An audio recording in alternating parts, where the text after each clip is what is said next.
Salut, brillant soleil. Salut, douce lumière. Tu viens chasser la nuit de ma triste paupière? Au ciel rendre l'azur et la sérénité, au perfide océan la sauvage beauté. Devant toi l'aquilon a vu tomber sa rage, devant toi s'est enfui le vagabond nuage. Tu traces sur la mer de lumineux sillons, l'oiseau sèche son aile à tes brûlants rayons. Salut, astre béni. Mais où sont les carènes que le vent emporta loin des plages sereines, pendant que dépouillé de ton éclat si doux, tu te cachais d'effroi loin du ciel en courroux. Comme un oiseau blessé par la flèche stridente, s'efforce de s'enfuir et, d'une aile pendante, rase les prés en fleurs et les champs de gazon, un navire dérive au bord de l'horizon. Des cordages rompus, des voiles déchirées, voltigent au-dessus des vagues azurées, comme les blancs flocons que les jeunes agneaux accrochent en passant au nœud des arbrisseaux. Cependant, les marins pleins de nouveau courage réparent le désordre apporté par l'orage, et la gaieté renaît.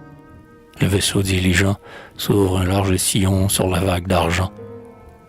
Le ciel veille sur toi, vogue, joli navire. Vainement la géane a rallumé ton ire. Le démon de la mer, honteux et confondu, en son antre debout est déjà descendu. Le Seigneur a parlé. Dans les gouffres funèbres se sont précipités les esprits des ténèbres, et Satan sur son front garde un nouveau soufflet. Dieu marque ton chemin d'un merveilleux reflet. Vogue, ô vaillant navire, avec ta noble troupe, et pilote divin s'est assis à ta poupe. Pour veiller sur ton sort, l'ange du Canada, dans l'orage et la nuit bien souvent te guida.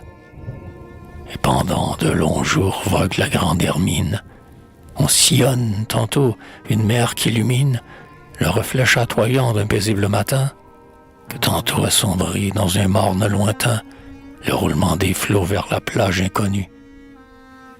À genoux sur le pont, les marins, tête nue, viennent avec respect prier matin et soir et demander à Dieu le courage et l'espoir. Deux vaisseaux, aux douleurs, sont perdus sur les ondes. Sont-ils ensevelis dans les vagues profondes, ou sans voile, sans mât, sous un ciel inconnu, et sans vain que pour eux le calme est revenu? L'ange du Canada, comme un débile athlète, s'est-il donc contenté d'une gloire incomplète? Ô démon de la mer, alors victorieux, a-t-il abandonné ce butin précieux? Et souvent maintenant, au pied du mât de une, Cartier pleure en secret sur la mer infortune, bien des compagnons de ses nobles travaux. Il devait avec lui fouler ses bords nouveaux, que le ciel étonné promit à son audace. Vainement de la mer parcourant la surface, son humide regard cherche quelques points noirs, qui pourraient un instant tromper son désespoir. La mer de toutes parts est limpide et déserte. Au-dessus de ses flots, nulle aile n'est ouverte. Les matelots aussi, devant ce grand malheur, se sentent tour à tour vaincus par la douleur. Leurs propos sont émus et leurs chansons dolentes, dans l'air calme du soir ouvrent des ailes lentes. Comme un front de vieillard sous le poids lourd des ans, le flot se ride et tremble à la haine des vents. Le soleil est entré dans sa couche pudique. De nouveau, sur la mer, la nuit mélancolique, avec son noir manteau, se promène sans bruit, et sur son front d'ébène une étoile d'or luit. Et le navire vogue, et sa pesante voile, au bercement des flots tremble comme l'étoile.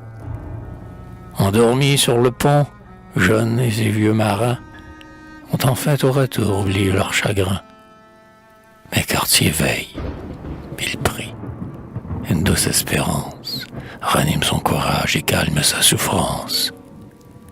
Il lui semble que l'onde, en ses replis profonds, berce de verts rameaux et de flexibles joncs, et qu'il flotte dans l'air un arôme sauvage, comme celui qu'exhale un jeune et chaud feuillage.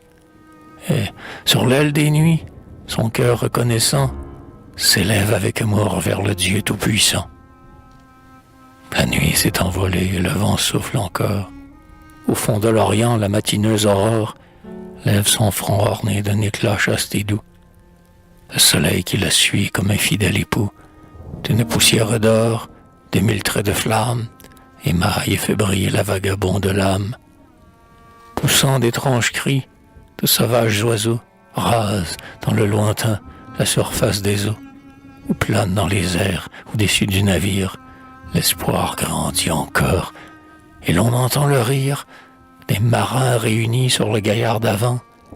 Le mousse dans le mât remonte plus souvent, espérant chaque fois que de l'onde azurée, son œil verrait surgir la terre désirée.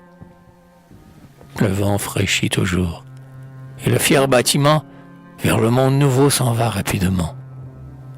Et Cartier, tout ému, l'œil rempli de lumière, regarde l'eau qui vole ainsi qu'une poussière. Il aime son vaisseau comme un vieil écuyer aime, quand il est nu, son vigoureux corsier.